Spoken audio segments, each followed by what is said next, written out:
Now we know about different clinical presentations and their severity.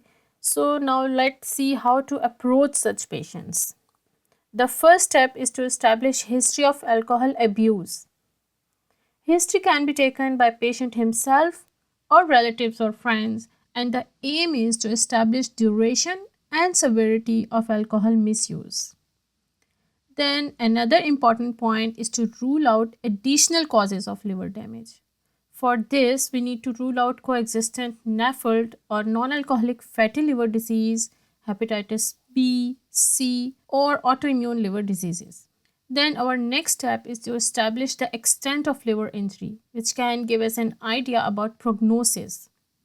Obviously, labs can give us some idea about that, but in particular, we calculate discriminant factor.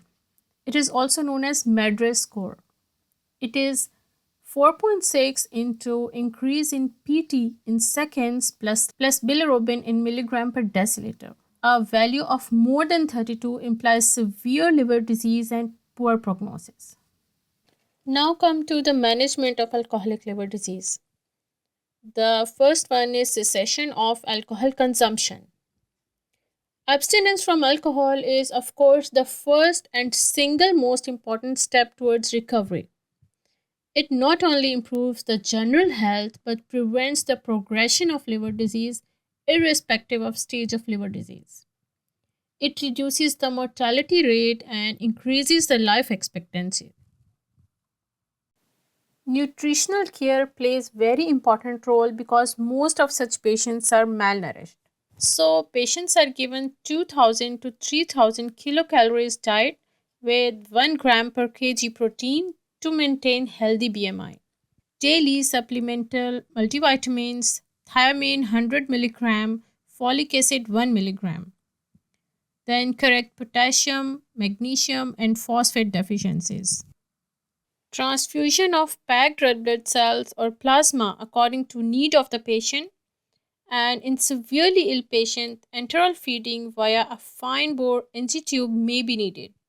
You must be wondering that I'm just talking about the supportive measures. Is there any medication which can be prescribed in alcoholic liver disease? Actually, the role of medication in treatment of alcoholic liver disease is controversial. But those who have severe alcoholic hepatitis with discriminant function of more than 32 should be given prednisolone 32 milligrams per day for 4 weeks and then tapering. It is shown to reduce short-term mortality in patients. Another medication named pentoxifylline was included in some trials. It reduced the risk of hepatorenal syndrome but did not improve short-term mortality. Therefore, its use is not recommended in most of the guidelines except if steroids are contraindicated.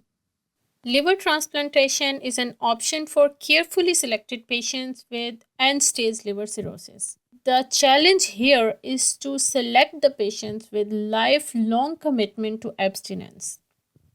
Many centers require at least 6 months of alcohol-free period before being considered as a candidate for transplantation. The outcome of transplantation with alcoholic liver disease is good, and if the patient remains abstinent, there is no risk of disease recurrence.